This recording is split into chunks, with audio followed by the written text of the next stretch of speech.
Day 6 ವಿಶೇಷ ಶರ್ಮಿತಾ ಶೆಟ್ಟಿ.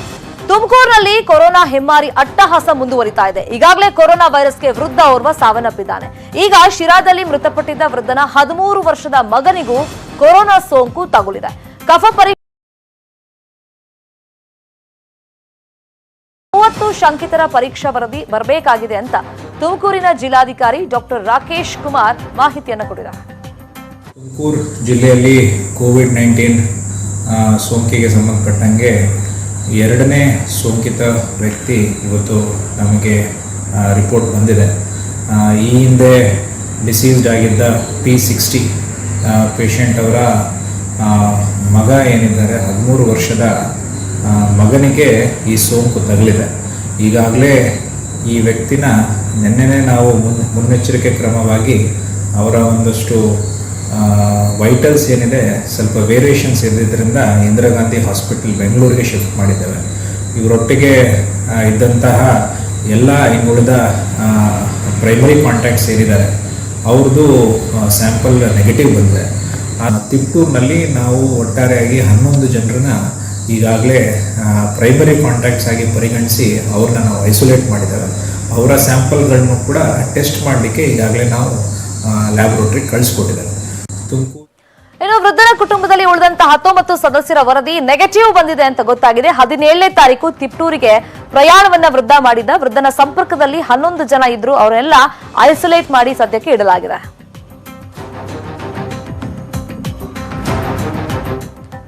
ಸದ್ಯಕ್ಕೆ ರಾಜ್ಯದಲ್ಲಿ ಆತಂಕ ಮೂಡಿಸಿರೋದು ನಂಜನಗೂಡು ಕೇಸ್ ವಿಚಾರ. ಸಾಕಷ್ಟು ಸದ್ದು ಮಾಡ್ತಾ ಇದೆ. ಹಾಸನ ಮಂಡ್ಯದ ಬಳಿಕ ಬಳ್ಳಾರಿಯಲ್ಲೂ ಕೂಡ ಸೋಂಕು ತಗುಲಿದ್ಯಾ ನಂಜನಗೂಡಿನಿಂದ ಅಂತ ಆತಂಕ ಇದೆ.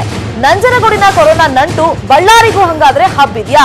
ಇಂಥದ್ದೊಂದು ಪ್ರಶ್ನೆ ಕಾಡ್ತಾ ಇದೆ. ಇದಕ್ಕೆ ಕಾರಣನೂ ಇದೆ. ನಂಜನಗೂಡಿನ ಕಾರ್ಮಿಕರ ಸಂಪರ್ಕದಲ್ಲಿ ಬಳ್ಳಾರಿಯ ಮೂಲದವರು ಇದ್ರಂತೆ. ಇಬ್ರು ಕುಟುಂಬದ ಸದಸ್ಯರು ಬಳ್ಳಾರಿಯ ಸಿರುಗುಪ್ಪಾಗೆ ಬಂದಿದ್ರಂತೆ. ಇಬ್ಬರನ್ನೂ ಕೂಡ ಈಗ ತಪಾಸಣೆಯನ್ನ ಮಾಡಿದ್ದಾರೆ ಪೊಲೀಸ್ ಅಧಿಕಾರಿಗಳು ಹಾಗೇನೆ ಆರೋಗ್ಯ ಇಲಾಖೆಯ ಸಿಬ್ಬಂದಿ. ಸೊ ಎಲ್ಲಿಂದ ಎಲ್ಲಿಗೆ ಇದು ಸ್ಪ್ರೆಡ್ ಆಗ್ತಿದೆ ಅನ್ನೋದಕ್ಕೆ ಈ ನಂಜನಗೂಡು ಕೇಸ್ ಒಂದು ಎಕ್ಸಾಂಪಲ್ ಆಗುತ್ತೆ ನೋಡಿ. ಹಾಸನದಲ್ಲಿ ಒಂದು ಆತಂಕ ಇದೆ, ಮಂಡ್ಯದಲ್ಲೂ ಆ ವಿಚಾರದಲ್ಲಿ ಆತಂಕ ಇದೆ. ಈಗ ಬಳ್ಳಾರಿಯಲ್ಲಿ ಒಟ್ಟು 5ರನ್ನ ಕ್ವಾರಂಟೈನ್ ಮಾಡಿದ್ದಾರೆ ಜಿಲ್ಲಾ ಆರೋಗ್ಯ ಇಲಾಖೆ ಅಂತ ಒಂದು ಮಾಹಿತಿ ಸಿಕ್ಕಿದೆ. ಸೊ ಅದರಲ್ಲಿ ಇಬ್ಬರನ್ನ ಏನೋ ಐಸೋಲೇಟ್ ಮಾಡಿ ಇಟ್ಬಿಟ್ಟಿದಾರಂತೆ. ರಕ್ತದ ಮಾದರಿ ಸಂಗ್ರಹಿಸಿ ಟೆಸ್ಟ್ಗೆ ಇದೀಗ ಅಧಿಕಾರಿಗಳು ಕಳಿಸ್ಕೊಟ್ಟಿದ್ದಾರೆ ಬಳ್ಳಾರಿಯಲ್ಲಿ ಅಂತ ಒಂದು ಮಾಹಿತಿ ಲಭ್ಯವಾಗಿದೆ.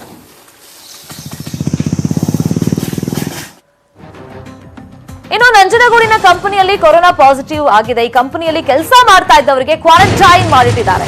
ಚಾಮರಾಜನಗರ ಜಿಲ್ಲೆಯ 36 ಜನರಿಗೆ ಕ್ವಾರಂಟೈನ್ ಮಾಡಿ ಇಟ್ಟಿದ್ದಾರೆ. ಇಲ್ಲಿ ಒಂದು ಹೇಳಿ ಕೇಳಿ ವಿದೇಶದಿಂದ ಬಂದಂತ ವ್ಯಕ್ತಿ ಅಥವಾ ಅವ್ರ ಜೊತೆ ಕಾಂಟ್ಯಾಕ್ಟ್ ಅಲ್ಲಿ ಇದ್ದಂತ ವ್ಯಕ್ತಿ ಅಥವಾ ಬೇರೆ ರಾಜ್ಯದಿಂದ ಬಂದಂತ ವ್ಯಕ್ತಿ ಯಾರು ಅಲ್ಲ ವ್ಯಕ್ತಿ. ಮೊದಲ ಪಾಸಿಟಿವ್ ಪ್ರಕರಣ ನಂಜನಗೂಡಲ್ಲಿ ಆಯ್ತಲ್ಲ, ಸೊ ಅಲ್ಲಿಂದ ಒಂದು ಆತಂಕ ಸ್ಟಾರ್ಟ್ ಆಗಿದ್ದು 3rd ಸ್ಟೇಜ್ಗೆ ನಾವು ಕಾಲಿಟ್ಟಿದೀವ ಅಂತ ಒಂದು ವಿಚಾರ. ಮತ್ತೊಂದು ವಿಚಾರ, ಇದು ಕಮ್ಯುನಿಟಿ ಸ್ಪ್ರೆಡ್ ಆಗ್ತಾ ಇದೆಯಾ, ಡಿಸೀಸ್ ತರ ಆಗ್ಬಿಟ್ಟಿದ್ಯಾ ಅಂತ. ಸೊ ಇಲ್ಲಿ ನೋಡಿ, ನಂಜನಗೂಡಿನ ವಿಚಾರವಾಗಿ ನಾವು ನೋಡೋದಾದ್ರೆ ಅಲ್ಲಿ ಕಾರ್ಮಿಕರು ಸಾಕಷ್ಟು ಜನ ಇದ್ರು. ಕಾರ್ಖಾನೆಯಲ್ಲಿ ಕೆಲಸ ಮಾಡೋರು 1000ಕ್ಕೂ ಅಧಿಕ ಮಂದಿ. ಅವ್ರನ್ನೆಲ್ಲ ಈಗ ನಿಗಾ ಇಡಬೇಕಾಗತ್ತೆ, ತಪಾಸಣೆ ಮಾಡ್ಬೇಕಾಗತ್ತೆ. ಮತ್ತೆ ಇವಾಗ ಆತನ ಸಂಪರ್ಕದಲ್ಲಿ ಇದ್ದವರು ಮಂಡ್ಯಗೆ ಹೋಗಿದ್ದಾರೆ, ಟ್ರಾವೆಲ್ ಮಾಡಿದ್ದಾರೆ, ಹಾಸನಗೆ ಟ್ರಾವೆಲ್ ಮಾಡಿದ್ದಾರೆ, ಬಳ್ಳಾರಿಗೆ ಹೋಗಿದ್ದಾರೆ. ಮತ್ತಷ್ಟು ಆಘಾತಕಾರಿ ವಿಚಾರಗಳು ಅಂತಂದ್ರೆ ಕೆಲವರು ಒಂದಿಷ್ಟು ಸಭೆ ಸಮಾರಂಭಗಳಿಗೆ ಈ ಮುಂಚೆನೆ, ಈ ಲಾಕ್ಡೌನ್ ಆಗೋಕ್ಕೂ ಮುಂಚೆ ಎಲ್ಲ ಹೋಗ್ಬಿಟ್ಟಿದ್ದಾರೆ. ಗೃಹ ಪ್ರವೇಶ ಬೇರೆ ಬೇರೆ ಕಡೆಯಲ್ಲಿ ಹೋಗಿದ್ದಾರೆ. ಕೆಲವರು ಮಾಹಿತಿ ಕರೆಕ್ಟ್ ಆಗಿ ಕೊಡ್ತಾ ಇದ್ದಾರೆ ಟ್ರಾವೆಲ್ ಹಿಸ್ಟ್ರಿಯನ್ನ, ಇನ್ ಕೆಲವರು ಕೊಡ್ತಿಲ್ಲ. ಸೊ ಇದು ಅಧಿಕಾರಿಗಳಿಗೆ ತಲೆನೋವಾಗಿದೆ. ಇದೀಗ ಚಾಮರಾಜನಗರ ಜಿಲ್ಲೆಯ 36 ಜನರಿಗೆ ಕ್ವಾರಂಟೈನ್ ಮಾಡಿ ಇಟ್ಟಿದ್ದಾರಂತೆ. 36 ಜನರಿಗೂ ಅಂಬೇಡ್ಕರ್ ಭವನದಲ್ಲಿ ಕ್ವಾರಂಟೈನ್ ಮಾಡಿ ಇಟ್ಟಿದ್ದಾರೆ. ಈ ಪೈಕಿ ಓರ್ವನಿಗೆ ಸೋಂಕಿತರೊಂದಿಗೆ ಪ್ರಾಥಮಿಕ ಸಂಪರ್ಕ ಇತ್ತಂತೆ. ಈತನಿಗೆ ಜಿಲ್ಲಾಸ್ಪತ್ರೆ ಐಸೋಲೇಷನ್ ವಾರ್ಡ್ ನಲ್ಲಿ ಚಿಕಿತ್ಸೆಯನ್ನ ನೀಡಲಾಗ್ತಾ ಇದೆ. ಈ ಬಗ್ಗೆ ಜಿಲ್ಲಾಧಿಕಾರಿ ರವಿ ಮಾಹಿತಿಯನ್ನ ಕೊಟ್ಟಿದ್ದಾರೆ.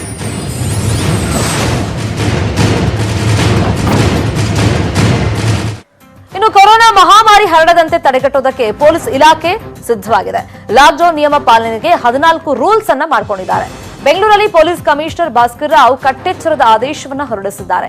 ಎಲ್ಲಾ ಕಡೆ ವಿಡಿಯೋ ಚಿತ್ರೀಕರಣಕ್ಕೆ ಸೂಚನೆಯನ್ನ ಕೊಟ್ಟಿದ್ದಾರೆ. ಇನ್ನು ಜನರಿಗೆ ತೊಂದರೆ ಆಗದಂತೆ ಸೂಕ್ತ ಕ್ರಮಗಳನ್ನ ಕೈಗೊಳ್ಳಿ, ಸುಮ್ಮನೆ ಲಾಠಿ ಚಾರ್ಜ್ ಮಾಡಬೇಡಿ, ಹಾಲು, ಪೇಪರ್, ತರಕಾರಿ ತಗೊಳ್ಳೋರಿಗೆ ಹಿಂಸೆ ಕೊಡಬೇಡಿ ಅಂತ ಕಮಿಷನರ್ ಖಡಕ್ ಆಗಿ ಸೂಚನೆಯನ್ನ ಕೊಟ್ಟಿದ್ದಾರೆ. ಇನ್ನು ಎಟಿಎಂ ಕ್ಯಾಶ್ ತುಂಬೋದಕ್ಕೆ ಅಡ್ಡಿ ಮಾಡಬಾರದು, ಪಾಸ್ ಇಲ್ಲದವರಿಗೆ ಪಾಸ್ ಕೊಡೋದಕ್ಕೆ ಅವಕಾಶ ಕೊಡಬೇಕು ಅಂತ ಪೊಲೀಸ್ ಅಧಿಕಾರಿಗಳಿಗೆ ಭಾಸ್ಕರ್ ರಾವ್ ಸೂಚನೆಯನ್ನ ಕೊಟ್ಟಿದ್ದಾರೆ.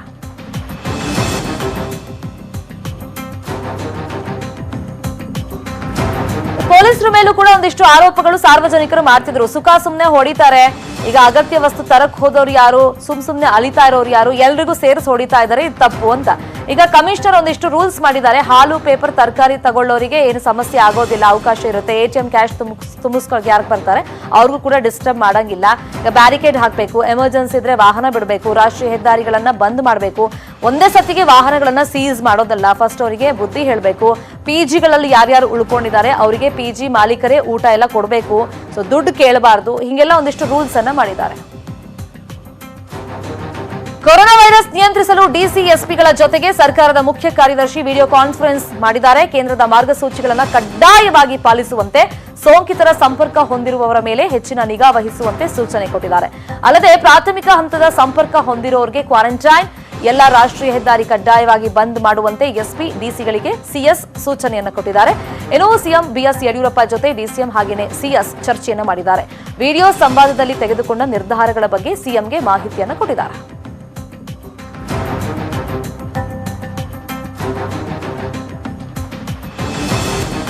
ಲಾಕ್ಡೌನ್ ಸಕ್ಸಸ್ ಮಾಡೋದಕ್ಕೆ ಸರ್ಕಾರ ಮತ್ತೆ ಪೊಲೀಸರು ಒಂದಿಷ್ಟು ಕ್ರಮಗಳನ್ನ, ಹೊಸ ರೂಲ್ಸ್ ಅನ್ನ ಈಗ ಜಾರಿಗೆ ತಂದಿದ್ದಾರೆ. ಈ ವಿಚಾರವಾಗಿ ಮತ್ತಷ್ಟು ಮಾಹಿತಿಯನ್ನು ಕೊಡ್ತಾರೆ. ಲೈವ್ ನಲ್ಲಿ ಜಾಯ್ನ್ ಆಗಿದ್ದಾರೆ ನಮ್ಮ ರಿಪೋರ್ಟರ್ ಕೃಷ್ಣ. ಈಗ ವಿಡಿಯೋ ಕಾನ್ಫರೆನ್ಸ್ ಮಾಡಿದಾರಲ್ಲ CS, ಅಧಿಕಾರಿಗಳಿಗೆ ಏನೆಲ್ಲ ಸೂಚನೆ ಕೊಟ್ಟಿದ್ದಾರೆ?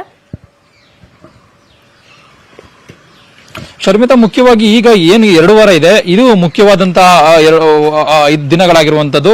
ಮುಖ್ಯವಾಗಿ ಈ ಒಂದು ಸಂದರ್ಭದಲ್ಲಿ ನಾವೇನು ಅಗತ್ಯವಾದ ಕ್ರಮವನ್ನು ಕೈಗೊಳ್ತೀವಿ ಅದ್ರ ಮೇಲೆ ಈ ಒಂದು ವೈರಸ್ ಅನ್ನ ತಡೆಗಟ್ಟುವಂತದ್ದು. ಇದೇ ಕಾರಣಕ್ಕೋಸ್ಕರ ಒಂದು ಕಡೆಗೆ ಈಗಾಗಲೇ ಸರ್ಕಾರದ ಮುಖ್ಯ ಕಾರ್ಯದರ್ಶಿ ಆಗಿರತಕ್ಕಂಥ ವಿಜಯ್ ಭಾಸ್ಕರ್ ಅವರು ವಿಡಿಯೋ ಕಾನ್ಫರೆನ್ಸ್, ಅಂದ್ರೆ ಎಲ್ಲಾ ಜಿಲ್ಲೆಯ ಜಿಲ್ಲಾಧಿಕಾರಿಗಳು ಜೊತೆಗೆ SPಗಳ ಜೊತೆಗೆ ಒಂದು ವಿಡಿಯೋ ಕಾನ್ಫರೆನ್ಸ್ ಅನ್ನ ನಡೆಸಿದ್ರೆ, ಮತ್ತೊಂದು ಕಡೆ ಬೆಂಗಳೂರು ನಗರ ಪೊಲೀಸ್ ಆಯುಕ್ತರಾಗಿರ್ತಕ್ಕಂಥ ಭಾಸ್ಕರ್ ಅವರು ಕೂಡ ಸಂಬಂಧಪಟ್ಟಂತ ಪೊಲೀಸ್ ಹಿರಿಯ ಅಧಿಕಾರಿಗಳಿಗೆ ಒಂದು ಸೂಚನೆಯನ್ನ ಕೊಟ್ಟಿರುವಂತದ್ದು. ಈಗಾಗಲೇ ಭಾಸ್ಕರ್ ಪ್ರಮುಖವಾಗಿ CS ಅಂದ್ರೆ ಸರ್ಕಾರದ ಮುಖ್ಯ ಕಾರ್ಯದರ್ಶಿ ಆಗಿರ್ತಕ್ಕಂಥ ವಿಜಯ್ ಭಾಸ್ಕರ್ ಅವರು ಕೆಲ ಸೂಚನೆಗಳನ್ನ ಕೊಟ್ಟಿರುವಂತದ್ದು. ಈಗಾಗಲೇ ಸೋಂಕಿತರಲ್ಲಿ ಏನು ಪ್ರಾಥಮಿಕವಾಗಿ ಹಾಗೂ ಪ್ರಥಮ ಹಾಗೂ ದ್ವಿತೀಯ ಹಂತದಲ್ಲಿ ಯಾರೆಲ್ಲ ಸಂಪರ್ಕದಲ್ಲಿದ್ದಾರೆ ಅವರೆಲ್ಲರೂ ಕೂಡ ಕಟ್ಟುನಿಟ್ಟಾಗಿ ನಿಗಾವನ್ನ ವಹಿಸಬೇಕು. ಯಾಕಂತಂದ್ರೆ ಅವ್ರೇನಾದ್ರೂ ಬಂದಂತ ಸಂದರ್ಭ ಮಾತಾಡಿದ ಸಂದರ್ಭದಲ್ಲಿ ಅವರಿಂದ ಅವರಿಗೆ ವೈರಸ್ ಬೇರೆಯವರಿಗೆ ಹರಡುವಂತ ಸಾಧ್ಯತೆ ಇದೆ. ಹೀಗಾಗಿ ಫಸ್ಟ್ ಸೋಂಕಿತರ ಜೊತೆಗೆ ಯಾರ್ಯಾರು ಇದ್ದಾರೆ, ಪ್ರಾಥಮಿಕವಾಗಿ ಆಗಿರ್ಬೋದು, ಅಂದ್ರೆ ಪ್ರಥಮ ಹಂತದಲ್ಲಿ ಆಗಿರ್ಬೋದು, ದ್ವಿತೀಯ ಹಂತದಲ್ಲಿ ಯಾರೆಲ್ಲ ಫ್ರೆಂಡ್ಗಳಿದ್ದಾರೆ ಅವರ ಮೇಲೆ ನಿಗಾವನ್ನ ವಹಿಸಬೇಕು. ಜೊತೆಗೆ ಪ್ರಮುಖವಾಗಿ ರಾಷ್ಟ್ರೀಯ ಹೆದ್ದಾರಿಗಳ ಸಂಪರ್ಕ, ರಾಷ್ಟ್ರೀಯ ಹೆದ್ದಾರಿಗಳಲ್ಲಿ ಏನು ಹೋಗ್ತಾರೆ ವಾಹನಗಳೇನು ಹೋಗ್ತವೆ, ಆ ಒಂದು ಸಂದರ್ಭದಲ್ಲಿ ಅವನ್ನ ನಿರ್ಬಂಧವನ್ನ ಏರ್ಬೇಕು. ಯಾವುದೇ ಕಾರಣಕ್ಕೂ ಕೂಡ ಅವನ್ನ ಮುಂದೆ ಹೋಗೋದಕ್ಕೆ ಬಿಡಬಾರ್ದು, ಜೊತೆಗೆ ಒಳಗಡೆ ಹೋಗೋದಕ್ಕೂ ಕೂಡ ಬಿಡಬಾರ್ದು. ಅವ್ರನ್ನ ಹೆಚ್ಚಿನದಾಗಿ ನಿಗಾವನ್ನ ವಹಿಸಬೇಕು. ಜೊತೆಗೆ ಅವ್ರನ್ನ ಕನ್ವಿನ್ಸ್ ಮಾಡಬೇಕು. ಯಾವುದೇ ಕಾರಣಕ್ಕೂ ಕೂಡ ಅವ್ರ ಮೇಲೆ ಲಾಠಿ ಚಾರ್ಜ್ ಅಂದ್ರೆ ಅವ್ರ ಮೇಲೆ ಹೊಡೆಯುವಂತ ಕೆಲಸವನ್ನ ಮಾಡಬಾರ್ದು, ಮತ್ತೆ ಗದರುವಂತ ಒಂದು ಕೆಲಸವನ್ನ ಮಾಡಬಾರ್ದು ಅನ್ನೋ ಒಂದು ಸೂಚನೆಯನ್ನ ಕೊಟ್ಟಿರುವಂತದ್ದು. ಇನ್ನು ಮತ್ತೊಂದು ಕಡೆ ಪ್ರಮುಖವಾಗಿ ಏನಂತಂದ್ರೆ, ಈಗಾಗಲೇ ವಲಸಿಗರು ಏನಾದ್ರು ಕಾರ್ಮಿಕರು, ಕೂಲಿ ಕಾರ್ಮಿಕರು ಬೇರೆ ರಾಜ್ಯಕ್ಕೆ ಹೋಗಿರುವಂತದ್ದಾಗಿರ್ಬೋದು, ಜೊತೆಗೆ ಬೇರೆ ಜಿಲ್ಲೆಗಳಿಂದ ಮತ್ತೊಂದು ಜಿಲ್ಲೆಗೆ ಹೋಗುವಂತರು ಆಗಿರ್ಬೋದು, ಅವ್ರ ಮೇಲೆ ಹೆಚ್ಚಿನದಾಗಿ ನಿಗಾವನ್ನ ವಹಿಸಬೇಕು. ಅವ್ರೇನಾದ್ರೂ ಒಂದ್ ವೇಳೆ ಊರಿಗೆ ಹೋಗ್ಬೇಕು ಅಂತ ಸಂದರ್ಭದಲ್ಲಿ ಅವರಿಗೆ ಅಲ್ಲಿ ಒಂದು ತಪಾಸಣೆಗೆ ಒಳಪಡಿಸಬೇಕು. ಜೊತೆಗೆ ಅಲ್ಲೇ ಒಂದು ಊಟೋಪಚಾರವನ್ನ ಮಾಡೋದ್ರ ಮೂಲಕವಾಗಿ ಅವರಿಗೆ ಅಲ್ಲೇ ಒಂದು ತಪಾಸಣೆಗೆ ಒಳಪಡಿಸಬೇಕು. ನಂತರವಾಗಿ ಸಂಬಂಧಪಟ್ಟಂತ ಅಧಿಕಾರಿಗಳು ಜೊತೆಗೆ ಬೇರೆ ರಾಜ್ಯದ ಮುಖ್ಯಮಂತ್ರಿಗಳೇನಿದ್ದಾರೆ ಅವ್ರ ಜೊತೆ ಮಾತುಕತೆಯನ್ನ ಮಾಡೋದ್ರ ಮೂಲಕವಾಗಿ ಅವ್ರನ್ನ ಬೇರೆ ಕಡೆ ಕಳಿಸಿಕೊಡುವಂತ ಒಂದು ಕೆಲಸವನ್ನ ಮಾಡಬೇಕು ಅನ್ನೋ ಒಂದು ಸೂಚನೆಯನ್ನ ಕೊಟ್ಟಿರುವಂತದ್ದು. ಇನ್ನು ಜೊತೆಗೆ ಏನಂತಂದ್ರೆ, ಈಗಾಗಲೇ ಅಗತ್ಯ ವಸ್ತುಗಳು ಸಿಗೋದಕ್ಕಾಗಲೇ ಜನರು ಬಹಳ ಸಮಸ್ಯೆಯನ್ನು ಹೊಂದ್ತಾ ಇರುವಂತದ್ದು. ಅದನ್ನ ಪ್ರಮುಖವಾಗಿ ಇದನ್ನ ನಿವಾರಣೆ ಮಾಡುವಂತ ನಿಟ್ಟಿನಲ್ಲಿ ಪ್ರಮುಖವಾದಂತಹ ಒಂದು ಕೆಲಸವನ್ನ ಮಾಡಬೇಕು. ಅಂದ್ರೆ ಈಗಾಗಲೇ ಏನು ಅಗತ್ಯ ವಸ್ತುಗಳನ್ನ ಪೂರೈಕೆ ಮಾಡುವಂತ ನಿಟ್ಟಿನಲ್ಲಿ ನಾನು ಸರ್ವಪಕ್ಷ ಸಭೆಯಲ್ಲೂ ಕೂಡ ಪ್ರಮುಖವಾಗಿ ವಿಪಕ್ಷ ನಾಯಕರು ಒಂದು ಪ್ರಸ್ತಾಪವನ್ನ ಮಾಡಿದ್ರು. ಅಂದ್ರೆ ಬೆಂಗಳೂರಿನ 8 ವಲಯಗಳಲ್ಲಿ ಒಂದು ವಲಯಗಳನ್ನಾಗಿ ಮಾಡಿ ಅಲ್ಲಿ ಅಗತ್ಯ ವಸ್ತುಗಳು ಅಂದ್ರೆ ತರಕಾರಿ, ದಿನಸಿ ವಸ್ತುಗಳೇನಿದೆ ಅವನ್ನ ಪೂರೈಕೆ ಮಾಡಬೇಕು, ಸರಬರಾಜು ಮಾಡಬೇಕು ಅನ್ನೋ ಒಂದು ಸೂಚನೆಯನ್ನು ಕೂಡ ಕೊಟ್ಟಿದ್ರು. ಅದರಂತೆ ಆ ಒಂದು ಕೆಲಸವನ್ನ ಮಾಡಿ ಅನ್ನೋದ್ರ ಬಗ್ಗೆ ಸಂಬಂಧಪಟ್ಟಂತ ಜಿಲ್ಲಾ ಮತ್ತೆ SP ಗಳಿಗೆ ಸೂಚನೆಯನ್ನು ಕೊಟ್ಟಿರುವಂತದ್ದು. ಒಟ್ಟಾರೆಯಾಗಿ ಈಗಾಗಲೇ ಲಾಕ್ಡೌನ್ ಆದೇಶ ಏನಿದೆ ಶರ್ಮಿತಾ, ಅದನ್ನ ಕಡ್ಡಾಯವಾಗಿ ಪಾಲನೆ ಮಾಡಬೇಕು ಅನ್ನೋ ಒಂದು ಖಡಕ್ ಸೂಚನೆಯನ್ನ ಇವತ್ತು ಸರ್ಕಾರದ ಮುಖ್ಯ ಕಾರ್ಯದರ್ಶಿ ವಿಜಯ್ ಭಾಸ್ಕರ್ ಅವರು ಎಲ್ಲಾ ಜಿಲ್ಲೆಯ ಜಿಲ್ಲಾಧಿಕಾರಿಗಳು ಮತ್ತೆ SP ಗಳಿಗೆ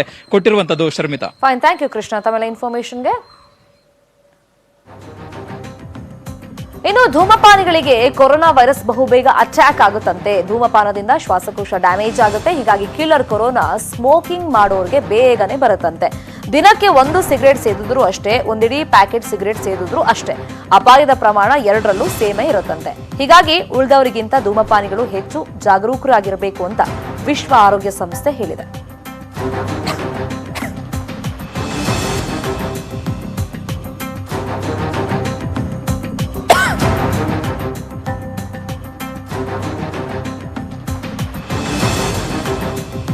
ಸುನೀಲ್ ಕುಮಾರ್ ಅವರು ನಮ್ಮ ಜೊತೆ ಫೋನ್ ಸಂಪರ್ಕದಲ್ಲಿ ಜಾಯಿನ್ ಆಗಿದ್ದಾರೆ.